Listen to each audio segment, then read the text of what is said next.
Why was a stranger sitting on the edge of the seals, staging ground, writing in a leather-bound journal, when no one had seen her pass security? No rank, no insignia, not even a name on the roster. She shouldn't have been there, yet she was, watching, writing, waiting. Lieutenant James "Eagle" Reynolds noticed her first. 14 years of combat had sharpened his instincts, carved scars into his jawline, and filled his nights with the faces of men he couldn't save. Those instincts screamed now. Something about this morning was off. He felt it before the first shot was ever fired, before the corridors shook with explosions, before the mission that wasn't supposed to be real turned into survival. The Nevada sun was merciless overhead, making the desert shimmer and the concrete facility radiate like an oven. It was supposed to be just another training day. SEAL Team 5 had been running scenarios here for weeks. High-risk hostage rescues, experimental tactics, new technology the Pentagon wanted tested before sending it into the field. The kind of exercises so secret they didn't even exist on paper. The underground complex stretched for miles. Corridors, mock cities, reinforced bunkers, places designed to replicate the hardest environments in the world. But even inside the most classified ranges, even in a place with airspace so restricted no civilian would dare fly over, you didn't just find civilians wandering around. Reynolds studied the woman. Civilian clothes, khaki pants, dark shirt, hiking boots worn by miles of travel, mid-30s, steady eyes. Her posture gave her away military training of some kind. But what unsettled him most wasn't her clearance badge, marked with levels higher than his own. It was how she didn't flinch. A flashbang went off barely 10 feet away, accidental when one of his men fumbled gear. The whole team reacted on reflex, diving for cover, bracing for shock. Every man moved. Every man except her. She didn't so much as blink. Her pen just kept gliding across that notebook, as if the blast was nothing more than background noise. Reynolds caught Chief Garrett's eye. The older man's expression told him everything. Recognition. Not of her name, but of what she represented. Garrett had 30 years in, from Desert Storm to Afghanistan. He'd seen things most operators never spoke of. The slight tightening of his shoulders said it all. He knew, or thought he knew, what kind of ghost they were dealing with. The name she gave was Eliza Reeves. No rank, no unit, just a laminated badge and eyes that cataloged everything. She didn't ask questions. She didn't offer explanations. She only said, "I have authorization to observe." And then she watched them with a stillness that felt less like curiosity and more like judgment. The team prepared anyway. Harrison checked his breaching charges. Vargas tuned his jammers and electronic warfare suite. Medic Wilson organized trauma gear with the precision of a surgeon. Thompson calibrated comms. Jackson, their sniper, adjusted his scope with micrometer care, though his eyes kept drifting back to Reeves. And beneath it all was the unspoken question none of them voiced: who sent her? The exercise brief was straightforward. A blind rescue, deep underground. Hostages, heavy resistance. A scenario built to mimic threats the Pentagon swore were being constructed overseas. The kind of drills designed to break even seasoned operators. They descended into the underground shaft, the facility swallowing them whole. Lights flickered red in emergency glow. Air circulation hummed low, metallic, and uneasy. Dust clung to every surface. This was supposed to be a simulation, but something in Reynolds' gut twisted. He'd been in enough real firefights to know when the lines blurred. Eliza followed them down, not from the control room where observers always stayed. She walked the corridors behind them, notebook open, pen moving, eyes scanning. Reynolds tried to stop her. For safety, observers remained topside. Her reply was simple, calm. "I'll be fine, Lieutenant. Proceed as if I'm not here." But no one could. The first barrier came just where the intel brief had placed it. Harrison set charges, the team braced, the wall blew and revealed not the open corridor they'd been promised, but another sealed barrier. Steel, military grade, not the plywood mock-ups used in training. Real foreign composite armor, the kind Garrett hadn't seen since East Berlin. Soviet design. Real hardware buried in an American training facility. Reynolds' heart tightened. This wasn't in the plans. Nothing about this was in the plans. Vargas hacked the lock, swearing under his breath. "Sir, this isn't sim gear. This is an actual Russian KZ-4 security module. This doesn't belong here." And then communications died. Static across every channel, jammers flooding every band. Not the simulated kind, but state-level interference.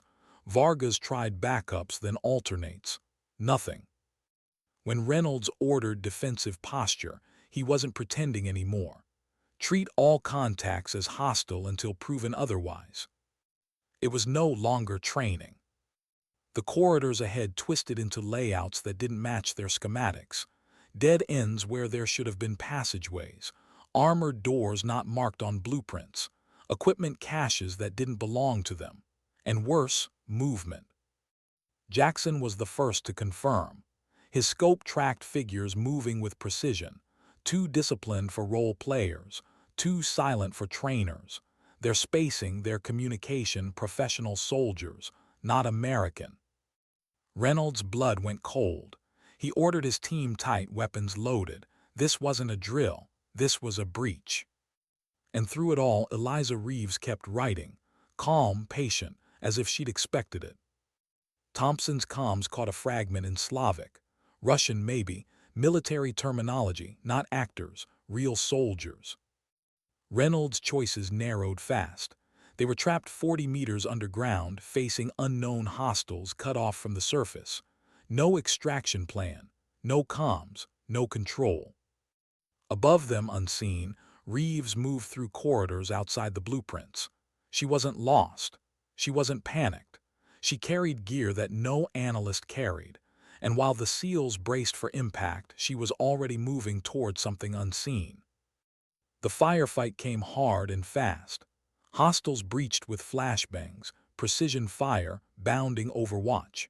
The SEALs responded with trained reflexes, collapsing corridors with Harrison's charges, covering angles with interlocking fields of fire, Wilson patching wounds in the middle of chaos. But it wasn't enough. The enemy knew their playbook. Every move was countered, every fallback predicted. They weren't just fighting soldiers, they were fighting soldiers trained to defeat them. Pinned, outnumbered, suffocating as ventilation systems shut down, the SEALs prepared to die underground. Then silence. Gunfire ceased, lights blacked out completely. The enemy that had been pressing in suddenly screamed in the dark, short bursts of suppressed fire, not American, not Russian, something else.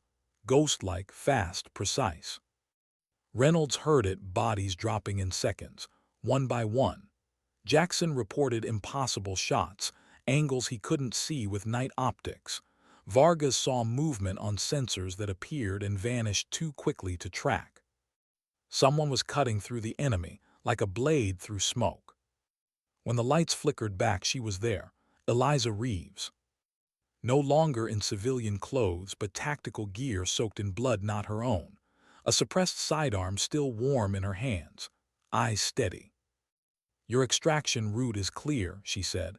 "Medical is inbound. The hostile force has been neutralized." No orders, no mission, no rank. Yet when she passed, every SEAL saluted her not with their hands but with their eyes, because they understood what they had just witnessed. And what they couldn't explain. How do you fight an enemy who already knows your every move?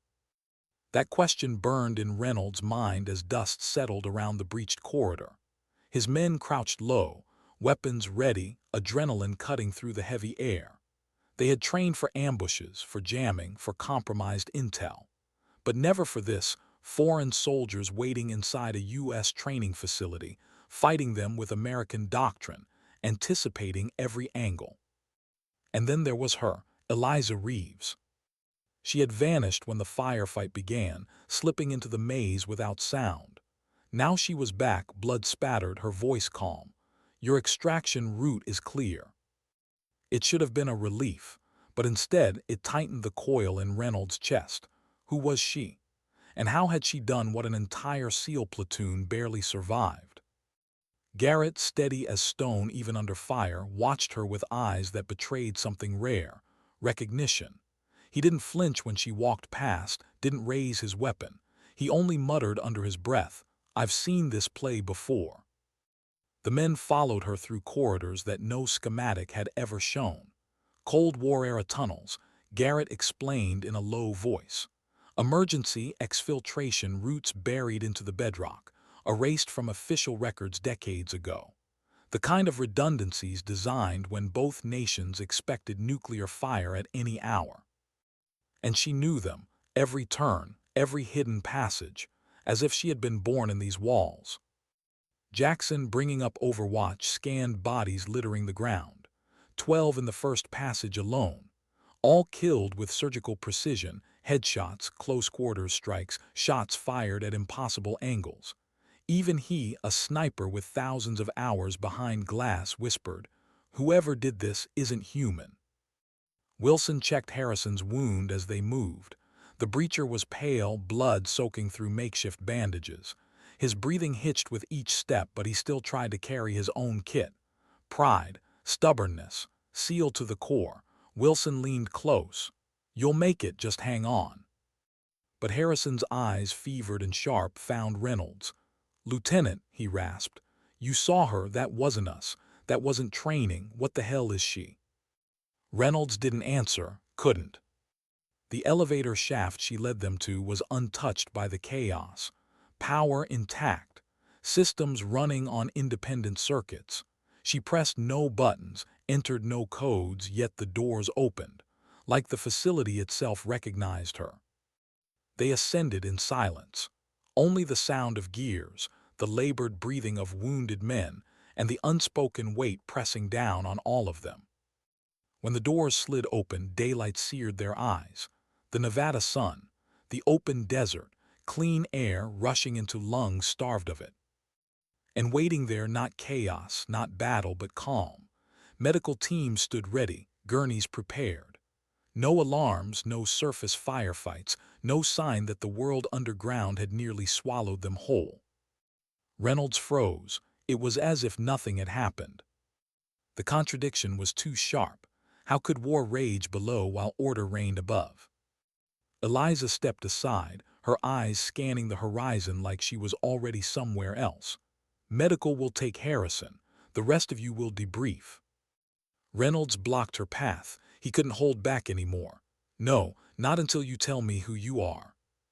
She studied him with steady calm, the faintest trace of something almost human flickering in her gaze, exhaustion maybe, or regret. Then her voice, low and controlled.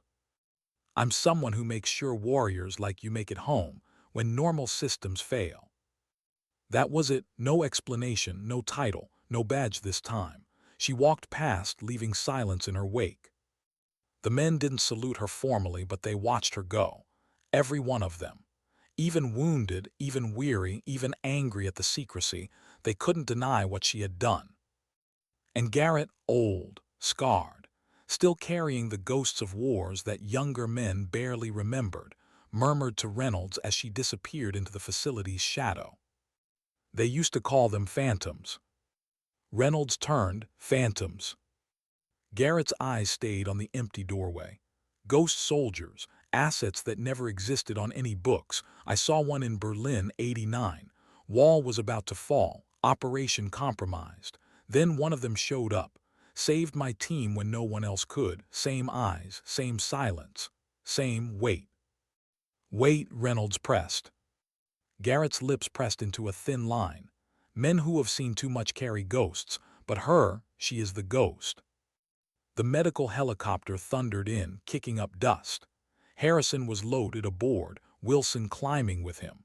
The rest of the team stood in the sun, weapons slung, exhaustion etched into every line of their faces. And above it all, the desert stretched endless, silent, indifferent, as if the ground itself swallowed secrets whole.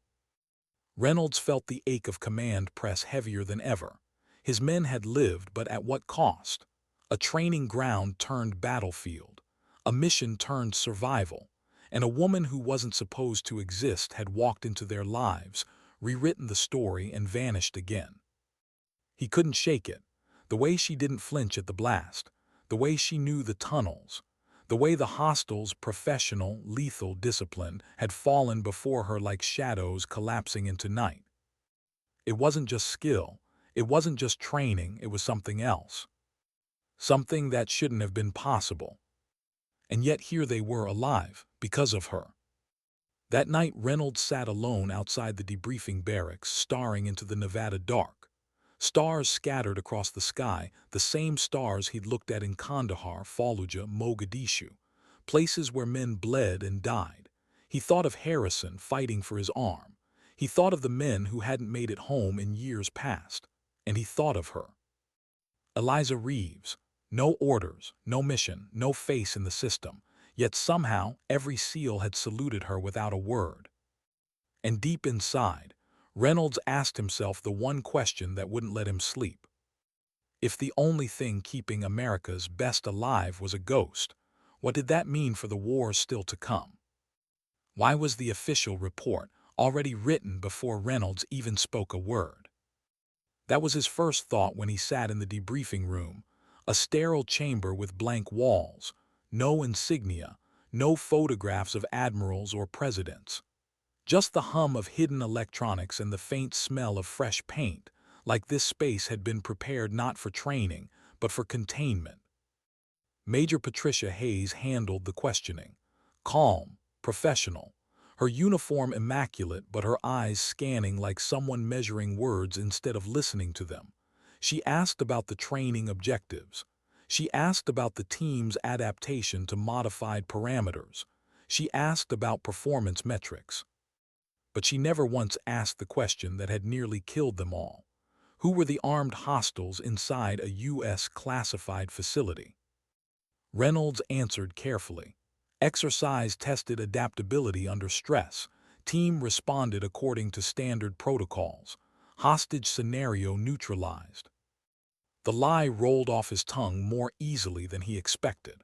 Not because he wanted to lie, but because he knew telling the truth here meant burying his men alive under redacted files and security clearances they'd never escape.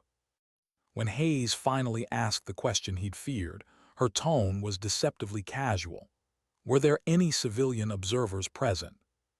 Reynolds felt Garrett's eyes on him, steady and deliberate. A single shake of the head. No. Negative, Reynolds answered. Hayes wrote something down. Nothing in her expression betrayed suspicion, but Reynolds knew she understood. She was playing her role, gathering intelligence while letting the larger truth remain buried. That was the game. Everyone here knew it. Afterward, one by one, the team gave their own versions. Jackson, Vargas, Wilson, Thompson, each man careful, each man loyal. They spoke of corridors collapsing, of adapting under pressure, of enemies who didn't officially exist, and not one of them mentioned Eliza Reeves. Even Harrison, doped on morphine but still conscious, held his tongue. His statement slurred but deliberate. Scenario went sideways, team adapted, all standard procedures. And with that, the record was sealed. The incident became just another classified training entry. Routine. Forgettable, filed away under levels of clearance no one without presidential authority would ever touch. But silence came at a cost. For days afterward, Reynolds noticed the shadows, increased security escorts, restricted access, his calls rerouted, his messages delayed. He wasn't under arrest, but he wasn't free either. His men felt it too. Wilson whispered, "They're monitoring us. Standard procedure when we brush against things we shouldn't." Garrett wasn't surprised. Berlin 89, Beirut 83, Baghdad 91, same thing every time.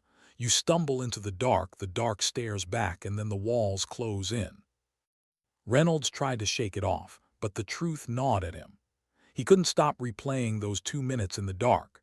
The impossible precision of the kills, the silence of her footsteps, the way systems that had failed suddenly came back online as if someone had flipped a switch only she knew existed. Who was Eliza Reeves? He searched secure terminals, personnel files, cross-referencing clearance codes. Nothing, no record, no birth certificate, no military service, no agency posting. She didn't exist. And yet he had heard her voice, seen her eyes, watched his men live because of her. 1 week later, the summons came. A secure message, routed through channels Reynolds didn't recognize, instructing him to report to Naval Special Warfare Command headquarters. Routine mission assessment, the words said, but the classification code stamped at the top wasn't routine at all. The next morning he found himself in a briefing room colder than the Nevada desert at night.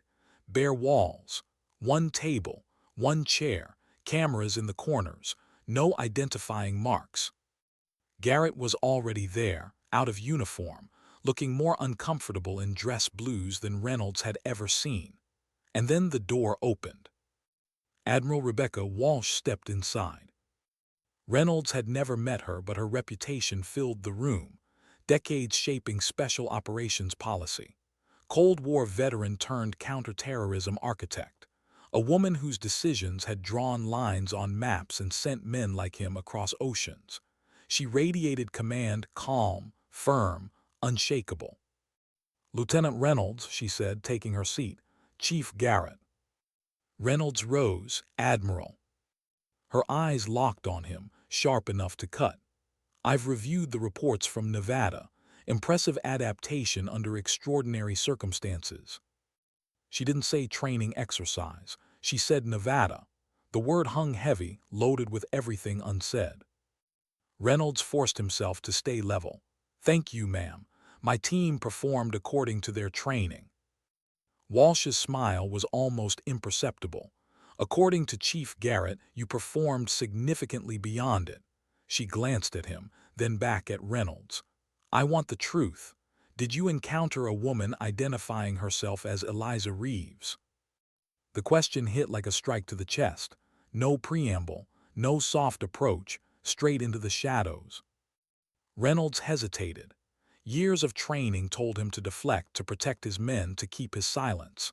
But another part of him, the part that had heard Reeves' voice in the dark, knew the lie was useless here. Walsh already knew. "Yes, ma'am," he said quietly. Her eyes didn't soften. If anything, they sharpened. "Describe what you saw." Reynolds spoke carefully, weighing each word. "She appeared during the briefing, clearance levels above mine, no rank, no affiliation. Later, she intervened, neutralized hostiles who had compromised the facility, tactical capability far beyond standard parameters." Walsh leaned back slightly. "How many?" "Direct observation, at least 12, possibly more."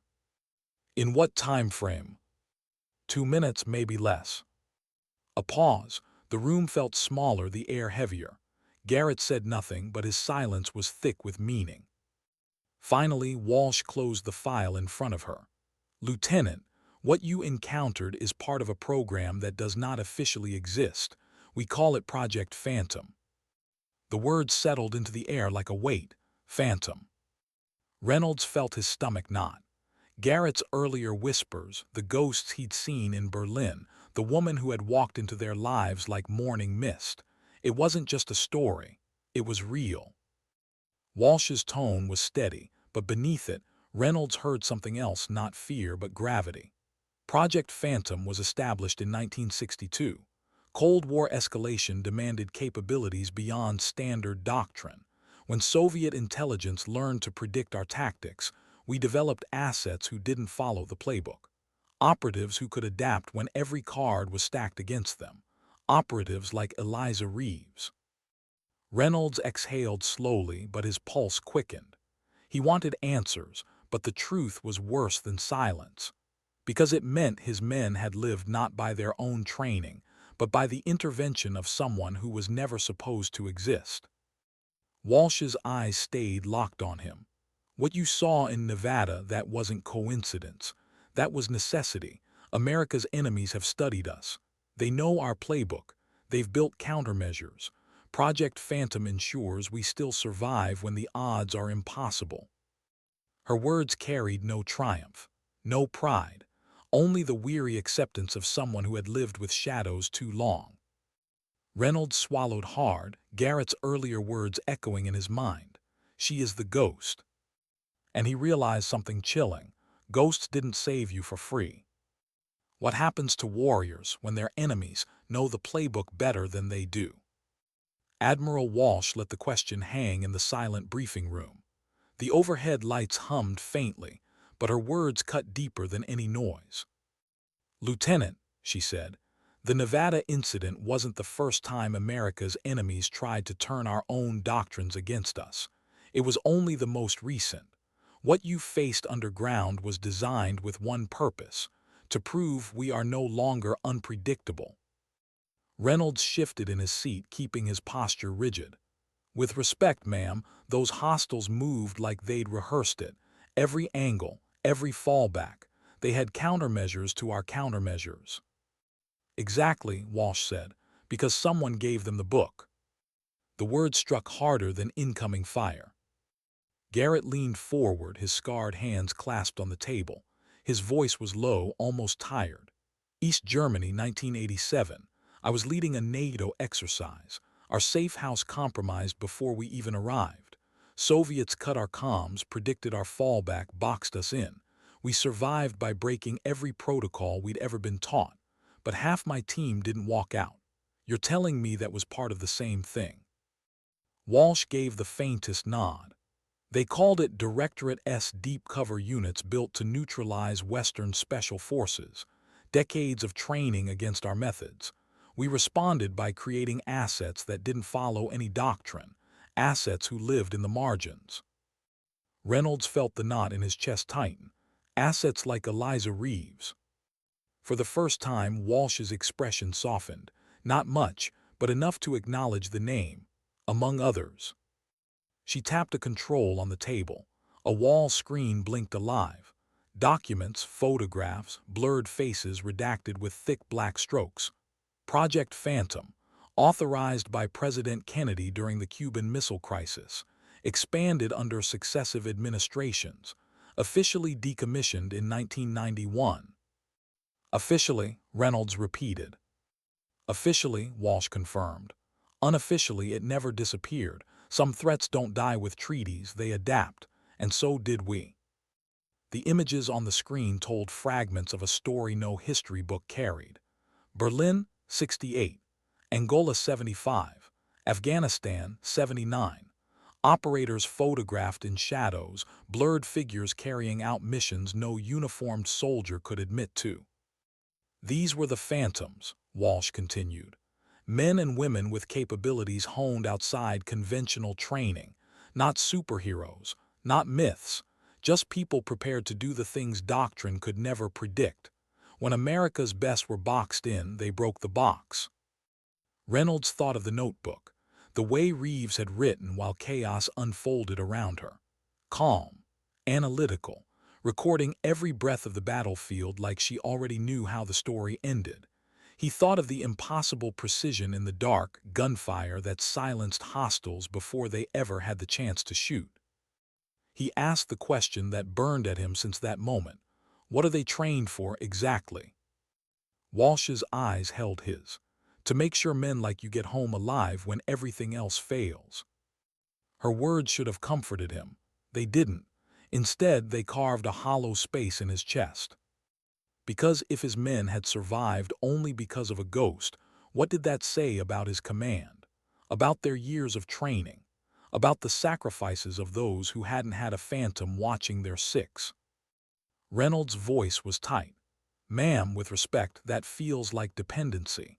If we only survive when the ghosts show up, what happens the day they do?" Walsh's gaze flickered, not anger but the faintest crack of weariness. "That's the question every commander has asked since the first phantom walked onto a battlefield. You can't plan for them, you can't request them. They appear when necessity demands, and then they vanish. You're not meant to depend on them, Lieutenant. You're meant to understand why they exist." Garrett exhaled through his nose, a bitter sound. "Because somewhere, someone decided our blood was cheaper than secrets." The Admiral didn't argue. Reynolds clenched his jaw, memories flashing.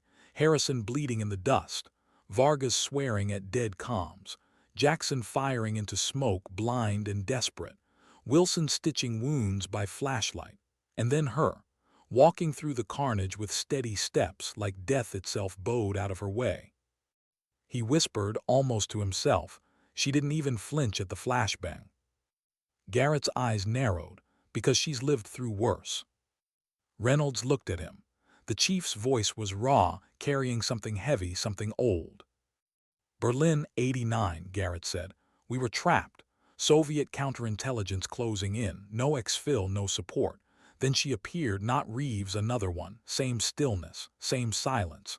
She led us out through a tunnel we didn't even know existed, killed 6 men in less than a minute. I've never forgotten the look in her eyes, cold, focused, like she'd buried her soul just to keep us breathing. Reynolds swallowed hard. The image fit too well. Walsh shut off the screen. Lieutenant, your team's survival in Nevada is classified at levels that don't officially exist. To the world, it was a successful training exercise. The hostiles, malfunctioning sim equipment, Harrison's wound, training accident, Eliza Reeves, she was never there. And if I don't accept that, Reynolds asked quietly. Walsh's expression was iron. Then you put your men at risk, their careers, their families, their lives. The truth, Lieutenant, is sometimes heavier than the war itself. The room fell silent, only the hum of the lights. Finally, Garrett broke it. His voice was gravel carrying decades of ghosts. So it's the same as it ever was. We bleed in daylight. The phantoms clean the night, and none of it ever happened. Walsh didn't deny it. She only closed the file in front of her and rose. Your men did well, that's all that matters. Remember that. When she left, the door sealed with a click that felt like a verdict. Reynolds sat in silence, his hands tight on the table. For the first time since he joined Special Operations, he wondered if his training had been enough, or if survival meant surrendering to shadows he couldn't control. Garrett leaned closer, his voice low, meant only for Reynolds. Don't chase her, son. Don't chase any of them. You'll lose yourself in the dark. But Reynolds couldn't let it go, because every time he closed his eyes, he didn't see the enemy. He saw her, standing calm as the world fell apart, saving them when no one else could. And the truth no one wanted to admit. Sometimes, the only thing standing between survival and silence was a ghost who didn't exist. What if Nevada wasn't the test, but the warning? The thought stayed with Reynolds long after Admiral Walsh's words faded into silence. Days turned to weeks. His men returned to training, acting like nothing had happened, but every glance carried the weight of things unspoken. The reports were sealed, the files buried, and yet the echoes refused to die. Harrison sat in recovery, his arm reconstructed but mobility uncertain. Wilson visited him daily, hiding his own doubts under a medic's steady humor. Jackson kept sharp behind the scope, but Reynolds caught him scanning shadows longer than usual, as if expecting Reeves to materialize again. Vargas buried himself in circuits, obsessing over jamming patterns. And Garrett moved like a man who had seen this all before, silent, resigned. Reynolds tried to be their anchor. He led drills. He enforced discipline. He said the words commanders are supposed to say. But at night in the barracks, staring at the desert sky, the same question gnawed at him. If phantoms existed, what else had been hidden? The answer came sooner than he wanted. A secure summons arrived on a Sunday morning. No insignia, no sender, just a location, a nondescript hangar outside Coronado. Reynolds arrived alone as instructed. Inside, Walsh was waiting. No aides, no staff, just her, a steel table, and a single folder stamped with clearance codes he'd never seen.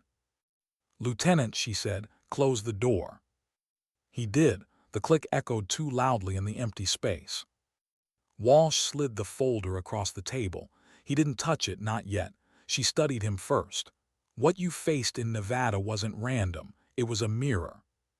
Reynolds frowned. A mirror. Walsh opened the folder herself. Photographs, grainy, captured from drones or satellites, men in desert terrain, not SEALs, not Marines, but their movements, their formations were unmistakable. They were trained like Americans. Russian Special Forces, Walsh explained. Spetsnaz GRU, but look closer. Reynolds leaned in. His stomach tightened, he saw it. The spacing, the silent communication, the timing of their fire teams, too precise, too familiar. They move like us, he said. No, Walsh corrected. They move like you, like SEALs, because they've studied you, trained against your doctrine, built their soldiers to counter your every instinct. Reynolds exhaled sharply. That's what Nevada was. A rehearsal, Walsh said. Our enemies built an environment that looked exactly like ours, and they tested it on you, to see if their countermeasures worked. He sank into the chair, the weight of it pressing down. And did they? Her silence was the answer. Walsh finally continued, her tone grave. But there's more. We have intelligence suggesting Russia has revived a program they abandoned in the 80s, their version of Phantoms. Reynolds' head snapped up. Their version. Project Spectre, Walsh said. Operatives trained outside doctrine. Men and women who don't follow orders, who adapt without patterns. They are unpredictable, and they are hunting. The word chilled him. Hunting. Walsh leaned forward, her voice quieter now. Eliza Reeves neutralized a Spectre cell in Nevada. That's why she was there. It wasn't about observing you. It was about stopping them before you died. Reynolds' chest tightened. His men, his responsibility, alive only because a ghost walked among them. He struggled to keep his voice steady. If specters exist and we're just walking playbooks, then what chance do we have? Walsh didn't blink. That's why phantoms still exist. For a long moment, silence filled the hangar. Only the faint buzz of fluorescent lights. Finally, Reynolds asked the question he dreaded. And what happens to us, to my team? Walsh's answer was careful. You go back to work, you keep training, you follow orders, and when the time comes you may cross paths with another phantom, or you may not. Either way, you carry the weight as you always have. Reynolds felt anger rise quiet cold. So we're pawns. Walsh's eyes flickered almost with regret. No, you're soldiers, but in wars fought in shadows, even soldiers need ghosts.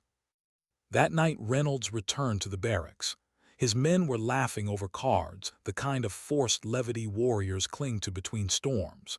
He watched them, every scar and smile, every bond forged in fire. They trusted him. They believed he would carry them through whatever came next. But in his heart, he knew the truth. Their survival no longer belonged only to them. It depended on phantoms and specters, silent wars beyond their reach. Later, Garrett sat beside him outside, both men staring into the desert dark. You've got questions, Garrett said. Too many, Reynolds admitted. Garrett nodded slowly. You should. Just don't expect answers that make sense. The phantoms don't live in our world. They slip between the cracks. They're not bound by rules, by command, by even their own souls sometimes. They exist because someone decided the normal way wasn't enough. Reynolds turned to him, and the specters. Garrett's jaw tightened. The same, only difference is motive. Ours save, theirs destroy. But don't fool yourself, both sides pay in blood. Silence stretched between them, heavy with memory. Finally, Garrett added, almost a whisper, You don't envy a phantom, son. You don't want to be one. You just pray they show up when you need them. Reynolds stared at the horizon. The desert wind carried whispers through the night like voices buried in sand. He thought of Reeves, her calm eyes, her silent strength, the way every man had saluted her without a word. He realized then, Nevada wasn't the end. It was only the first move. And somewhere out there, unseen, the war of phantoms and specters was already underway. What if the next mission wasn't theirs at all, but a trap set for ghosts? The thought haunted Reynolds as the transport plane cut through the night sky over the Black Sea. The roar of engines filled the cabin, drowning out conversation, but his men spoke with their eyes. Wilson's quiet concern as he checked Harrison's half-healed arm. Jackson's restless fingers cleaning his rifle again and again. Vargas running diagnostics on gear that already worked. Garrett silent, watching them all with the patience of a man who knew storms before they broke. Their orders were simple on paper: assist NATO allies in intercepting a weapons convoy moving through eastern Ukraine. Officially, it was about halting illegal arms shipments. Unofficially, Reynolds knew the truth. Missions this sudden, this vague, never stayed simple. He studied the briefing file again. Sparse, coordinates, convoy strength unknown, local resistance possible, no mention of phantoms, no mention of specters, but he felt it anyway, the shadow of Nevada, the echo of Walsh's voice. Our enemies built their own phantoms. They are hunting. As the red light in the cabin switched on, signaling 10 minutes to jump, Reynolds caught Garrett's eye. The chief gave him a look that wasn't quite a warning but wasn't reassurance either. It said, "Be ready. For anything." They dropped into darkness. Parachutes opened silently above rolling farmland cut by dirt roads. Cold air bit through gear. Reynolds hit ground hard, rising quick, weapon ready, men forming up around him. The night was quiet, too quiet. They moved toward the intercept point. The convoy should have been noisy, engines, trucks, armored escorts. Instead, they found silence. Empty road. Fresh tire tracks in the mud leading toward the tree line. Reynolds raised a fist. The team fanned out, weapons scanning. Jackson crouched low, scope catching faint glimmers ahead. Movement, 30 meters, multiple figures. Reynolds joined him, glassing through NVGs. Shapes moved with precision. Not militia, not smugglers. Their formations were tight. Their sweeps disciplined, professional soldiers. Then he saw it, the same spacing, the same hand signals, the same rhythm of breath and movement he'd seen 100 times in his own men. "Spetsnaz," Reynolds whispered. But even as he said it, something in his gut twisted. This wasn't standard. These weren't just Russians. Their silence was deeper, their timing sharper. No wasted motion. No sound, specters. Vargas muttered over comms, "Sir, they're not guarding a convoy. They're waiting." The trap snapped shut before Reynolds could reply. Gunfire cracked through the night, precise bursts slicing branches overhead. His men dove for cover. Wilson dragged Harrison behind a fallen log, rounds sparking against bark. Jackson returned fire, but the enemy melted back into shadows, reappearing from new angles. They weren't being pinned, they were being tested.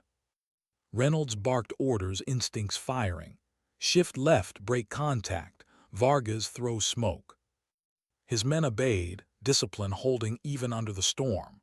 But the enemy adapted instantly, cutting off exits, predicting moves before they were made. It was Nevada all over again. Only this time, no tunnels, no facility walls. Just open ground and enemies who seemed to read their minds.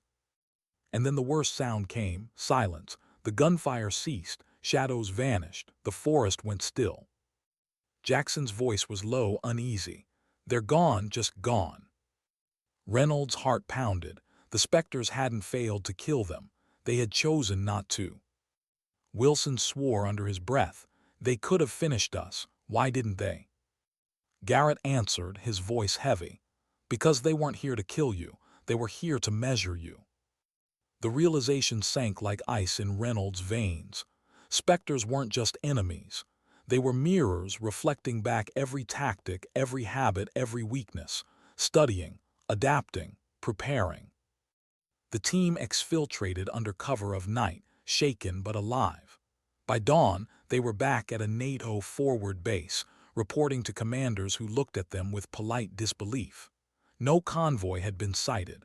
No engagement officially recorded. Just another ghost story soldiers tell after dark. But Reynolds couldn't shake it. As he stood outside the command tent, watching the horizon bleed pale gold, he felt eyes on him. He turned.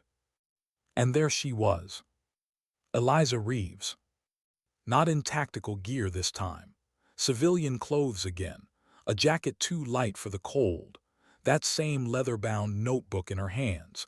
She was writing, as calm as if bullets hadn't just flown through his night. Reynolds walked toward her, his anger held tight under control. You knew they'd be here. She didn't look up. Yes. He clenched his fists. And you let us walk into it. Her pen stopped. She raised her eyes, steady, unblinking. You weren't the target, they were. The Spectres, he said. She nodded. They wanted to see how you'd respond. I needed to see how they'd move. Reynolds felt heat rise in his chest. We're not bait. For the first time, something flickered in her gaze, not guilt, but the faintest trace of weariness. Every soldier in history has been bait. The question is whether the sacrifice teaches anyone anything. Her words cut deeper than enemy fire. He stepped closer, lowering his voice. What are you, Reeves? Soldier, spy, ghost? She closed the notebook. I'm what stands between you and extinction. Then she walked away, vanishing into the mourning crowd of soldiers and civilians, leaving Reynolds with nothing but questions that burned hotter than before. Later that night, he sat with Garrett outside the barracks, the old chief smoking in silence. Reynolds finally broke.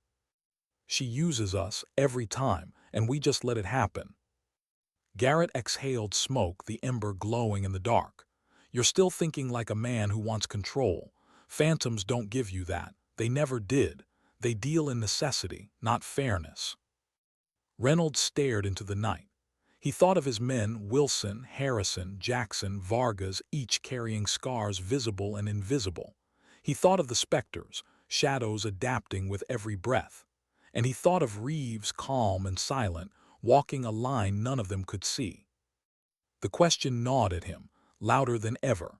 If phantoms and specters decided the outcome of battles before soldiers even fired a shot, then what was left for men like him? How do you fight shadows when you're already lost in the dark? That question pressed against Reynolds' skull as the call came down. A NATO convoy, not theirs this time, but real, had gone dark 2 hours into its route. Radios cut, escorts missing. Satellite passes showed only wreckage smoldering in a valley near Kharkiv. No survivors reported. The SEALs were sent in. Retrieval and assessment. Officially, they were there to recover sensitive equipment. Unofficially, Reynolds knew what waited: Spectres. The helicopter rotors thundered overhead as the team fast-roped into the valley. Smoke curled from overturned trucks. The smell of burning fuel clung to the air, heavy and acrid. Silence blanketed the wrecks. No wounded, no cries, just emptiness. Wilson crouched beside a body, checking vitals he already knew weren't there. Dead, clean kill, throat slit. Jackson scanned with his scope. No shell casings, no tracks. They came in, killed fast, and vanished. Reynolds felt the hair on his neck rise. It was too familiar, too precise, too much like Nevada. Then Vargas' jammer picked something up, faint bursts of encrypted signals bouncing across frequencies. Too clean for militia, too irregular for military. Spectres, Reynolds muttered. The ambush hit like lightning. Figures erupted from the smoke, firing in silence. Suppressed bursts cracked the air. One of Reynolds' men went down, vest catching rounds that knocked him flat. Another dove for cover as dirt spat up around him. Reynolds shouted orders, voice steady through the chaos. Form up, return fire, watch your sectors. The SEALs fought with discipline, but the enemy melted into smoke, appearing and vanishing. Every shot was answered before it was fired. Every angle was cut before they moved. It felt less like combat and more like a chess match, where every piece was already predicted. Harrison cursed as his weapon jammed. Wilson dragged him behind a wreck, clearing it under fire. Vargas threw up electronic countermeasures, but the Spectres adapted instantly, switching to untraceable signals. Jackson fired, dropping one shadow, but the body dissolved into smoke as others filled the gap. And then out of nowhere, silence. The gunfire stopped, the smoke shifted, and in the middle of it stood her. Eliza Reeves. Tactical gear, face streaked with soot, suppressed weapon already warm in her hands. She moved with terrifying calm, each shot a whisper, each motion fluid. Specters fell around her, collapsing before they even knew she was there. Reynolds' men froze for a heartbeat, stunned. Then they rallied, pushing forward, covering her flanks instinctively though she needed no cover. The fight ended as fast as it began. Bodies littered the valley, silent in death. Smoke thinned, the air stilled. Reeves stood among the wreckage, breathing steady, eyes scanning for threats. Not a word spoken, not a flicker of pride, only the calm of someone who had done this before, too many times. Reynolds approached, his voice tight. You knew they'd be here." Her gaze finally met his. There was no denial in her eyes, no evasion. Yes. His anger burned hotter. Then why send us in blind? "Because you needed to see," she said simply. "See what?" Her silence stretched, then softer, almost human. "What they are, what I am." Reynolds studied her, searching for cracks in the armor. "And what are you, Reeves? A soldier, a ghost, something in between?" For the first time her voice faltered, not weakness but weariness. "I was a soldier once, before they stripped the uniform, the rank, the name, before they turned me into something else." She looked past him toward the smoke curling from the convoy. "Do you know what it costs, Lieutenant, to be a phantom? You stop being someone's daughter, someone's friend, someone's anything. You become necessity, that's all." The words hung heavy. Garrett stepped closer, his voice gravel but steady. "She's telling the truth. I've seen it. Men and women who walked into shadows and never came back the same. Reeves isn't the first. She won't be the last." Reynolds felt the anger drain, replaced by something colder, pity, not for himself, for her. He realized then that every calm step, every precise shot, every silent victory carried a price he couldn't imagine. Reeves caught the look in his eyes and shook her head. "Don't pity me, Lieutenant. Dignity doesn't speak. It acts. That's the only thing that keeps your men alive." Before he could respond, comms crackled, NATO command ordering immediate exfil. Spectre chatter was spiking across the region. This fight wasn't over. It was just beginning. The SEALs pulled back, hauling gear, covering each other's flanks. Reeves moved with them, silent as always, guiding them through paths invisible to anyone else. As the helicopter lifted them from the valley, Reynolds sat against the hull, heart pounding. His men were alive. Reeves had saved them again. But the questions only grew heavier. How long could they survive in a war where soldiers were pawns and ghosts bore the weight? And what would happen when even ghosts couldn't carry it anymore?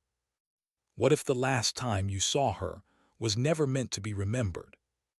That thought stalked Reynolds as the orders came in, though he knew they weren't orders at all.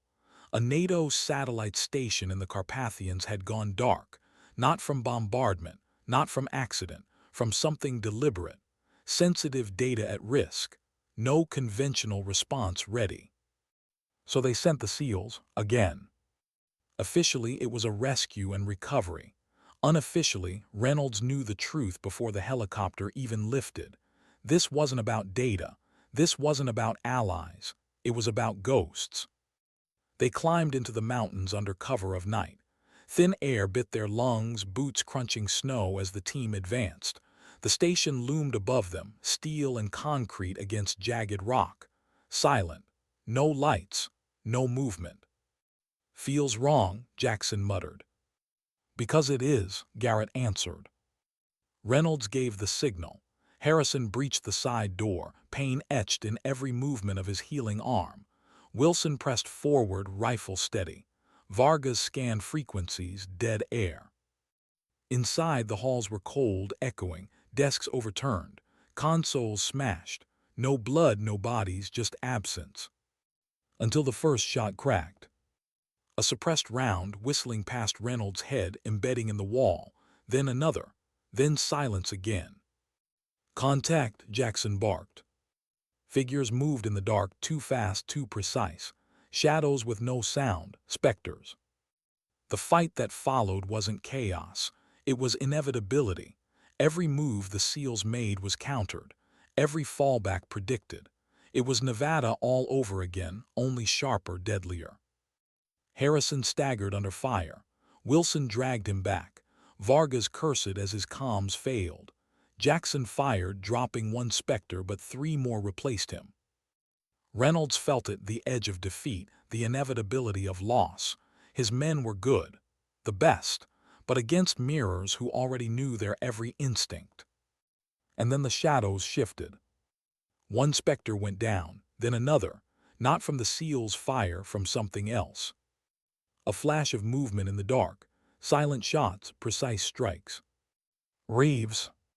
She moved through the corridor like water through stone, every motion flowing, every shot final. Spectres fell in her wake, unable to counter what had no pattern. The SEALs rallied behind her, covering angles, pressing forward. For the first time, the Spectres faltered, because they weren't fighting doctrine anymore. They were fighting a phantom. The battle stretched into the heart of the station. Steel doors, server rooms glowing faint blue, Spectres guarding the core. Reynolds' men pushed hard. Smoke, flashbangs, close quarters chaos. Harrison firing one-handed, Wilson patching him even under fire. Vargas forcing systems online through sparks and smoke. Jackson covering every corridor with eyes that didn't blink. And in the center, Reeves. She fought like a storm contained in human form. Not rage, not frenzy, precision, purpose. Every Spectre that faced her fell, and yet every time her eyes caught Reynolds, he saw it, the cost. Not pride, not triumph, just weight. Finally silence. The last Spectre dropped, the server core secured. The team held the room, chest heaving, eyes burning, alive. Reynolds turned to Reeves. Why us? Why bring us into this at all? Her answer came soft, tired, because you're the ones worth saving. He shook his head. And who saves you? For the first time her eyes broke, just for a heartbeat, a flicker of pain so deep it made combat look gentle. Then she straightened, face calm again. No one, she said. And then she was gone. No exfil, no helicopter, no trace, just vanished into the snow as if she had never been there. The SEALs returned home, reports filed, missions buried, another operation that never officially happened. Weeks later, Reynolds stood at a memorial wall, the names of fallen brothers etched in stone. He traced one with his hand, a man he'd lost years before. He thought of Harrison, scarred but alive. Wilson, steady as ever. Vargas, still tinkering. Jackson, sharper now than before. Garrett, still carrying ghosts from wars past. And he thought of her. No orders, no mission, no name on any wall. Yet when she had passed, every SEAL had saluted her, not with hands, not with ceremony, but with something deeper, respect, gratitude, recognition. Because they all knew the truth. Sometimes survival doesn't come from orders or missions. Sometimes it comes from a shadow who asks for nothing, who carries everything, and who disappears before the world ever knows her name. Reynolds closed his eyes, the desert wind whispering around him, and spoke words he would never put in a report, words he would never repeat aloud. Sometimes dignity doesn't speak, it simply acts. And with that, the legend of the Phantom Soldier lived on.